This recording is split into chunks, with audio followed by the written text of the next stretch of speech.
Hello students, welcome to the discussion of some of the MCQs related to the endocrine disorders in the child.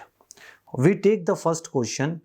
6-year-old female child was brought with history of recurrent bleeding per vaginal past 1 year. Now the word here says is the recurrent. That means might be this child as having menarche or the menstrual bleeding has started. If it is a traumatic related, there should not be the recurrent one, right? On examination, there is hyperpigmented patch as shown. We are showing here the hyperpigmented patch, and there is advanced bone age. Right? So this again goes in favor of the precocious puberty. This goes in favor of the precocious puberty. There is no difficulty in vision and our breast development stage is Tanner stage 2. That means there is already premature thelarchy. Right? So premature menarche, premature thelarchy, advanced bone age, this all all goes in favor of the precocious puberty. So when we need to rule out the causes out of the following, what is the cause of the precocious puberty? Now the 4 causes we have given: hypothalamic hematomas, they are also the causes of precocious puberty, but in the hypothalamic hematomas, there are certain hypothalamic signs present. For example, there can be presence of the gelastic seizures, which you also called as the psychomotor seizures, that there is spells of unnatural crying or laughing.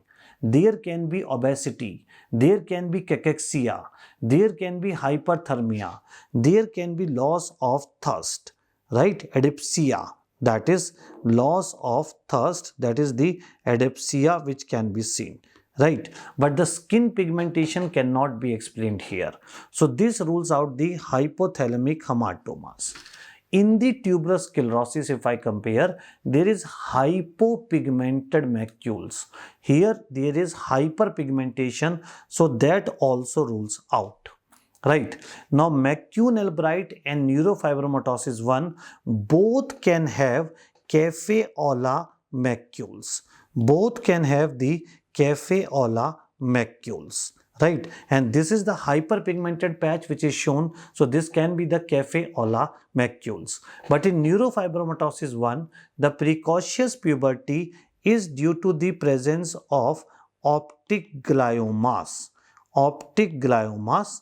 Now, these optic gliomas which are present in neurofibromatosis 1, they are responsible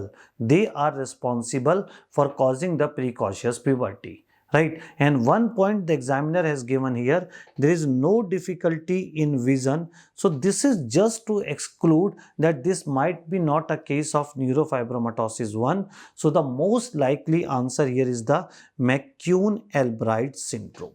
Most likely answer is the McCune-Albright syndrome, where you get is the polyosteotic fibrous dysplasia, precocious puberty, and Café-Aula macules or the hyperpigmentation skin. This triad of 3 things is basically the McCune-Albright syndrome.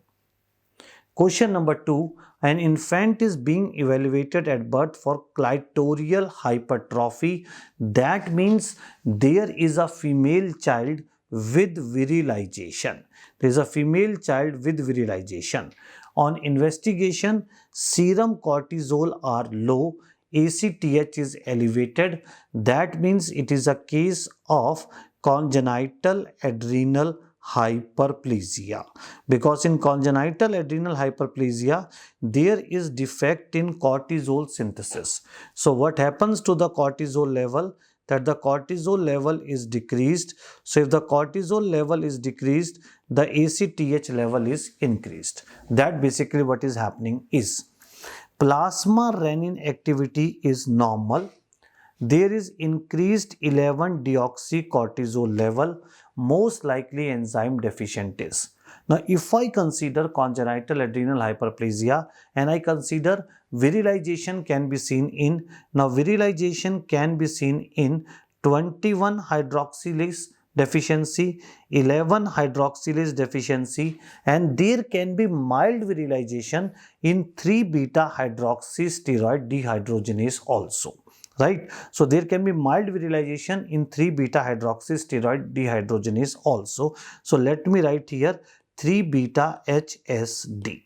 Right, now in 21 and 3 beta HSD, what is also seen is there is deficiency of mineralocorticoid activity. Deficiency of mineralocorticoid activity. So what is seen is if there is decreased mineralocorticoid activity, what will happen? The plasma renin activity will increase. There will be increase in the plasma renin activity. So if you see here, what is being ruled out, we have given is plasma renin activity is normal. So this practically rules out is it is not a case of 21. It is not a case of 3 beta hydroxysteroid dehydrogenase, and 17 hydroxylase is not associated with virilization. In fact, there is under virilization because it is the enzyme which leads to primary amenorrhea. So therefore, this is not the case. So what you are left is with 11 hydroxylase, and 11 hydroxylase is being diagnosed by the screening test 11 deoxycortisol level. 11 deoxycortisol level. Clear? So please remember it is a case of the 11 hydroxylase enzyme deficiency. 11 hydroxylase enzyme deficiency. Clear? Question number 3.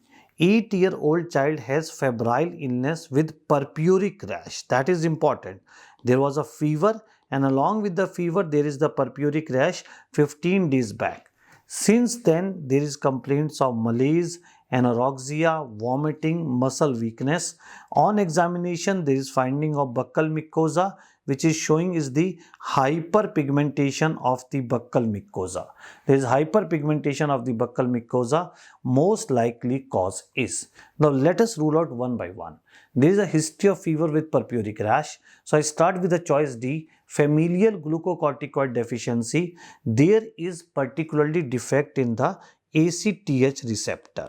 So if there is defect in the ACTH receptor, what is seen is particularly this ACTH does not act on the receptor, so there is decreased level of cortisol, and decreased cortisol leads to hypoglycemia.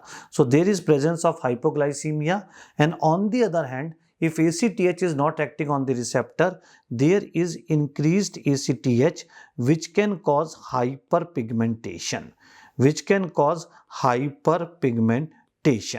right? So hyperpigmentation can be explained, but there is nothing to give which illustrates here that there is hypoglycemia, so this rules out. Going on to the 21 hydroxylase deficiency. Now at 8-year-old child presenting with 21 hydroxylase deficiency, that can be simple virilizing form. That cannot be the salt losing form. Right? So that can be only the simple virilizing. This also rules out. If I say autoimmune, there is nothing being given which suggests that there is presence of antibodies being there. So unlikely that it is autoimmune.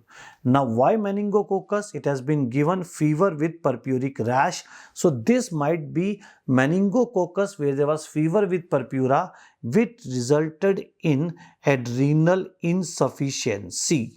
Which you call as Waterhouse-Friderichsen syndrome. Waterhouse-Friderichsen syndrome, right? So this resulted in the cortisol deficiency, and due to the cortisol deficiency, there is increased level of ACTH, which is causing this hyperpigmentation. Right? So in the clinical question, I just followed the method of exclusion, and most likely my answer here is the meningococcus. Question number 4.